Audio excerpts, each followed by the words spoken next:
Hi అండి అందరికీ కార్తీక పౌర్ణమి శుభాకాంక్షలు. నిన్నైతే మేము మా ఇంటి దగ్గరలో ఉన్న శివాలయానికి అయితే వెళ్ళాము. కానీ అస్సలు ఖాళీ లేదండి. ఇంకా దీపం అయితే అందరూ ఇక్కడ పెడుతున్నారు కదా అని చెప్పేసి నేను కూడా ఇక్కడ పెట్టేసుకోవడానికి రెడీ అయ్యాను.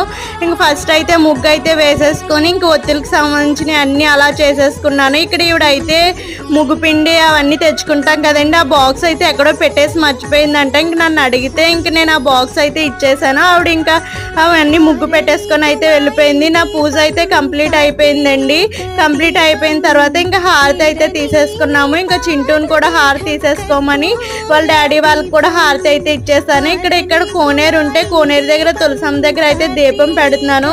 ఇంకా కోనేరు దగ్గర దీపాలు వదులుదామని చెప్పేసి ఇంకా వెళ్తున్నాము. ఇంకా చింటూ అయితే అమ్మ నీది స్పీడ్గా వెళ్తుంది, నాది వెళ్ళట్లేదని అంటున్నాడు. వాడిది కొంచెం బరువుగా ఉందండి డప్పు అనేది.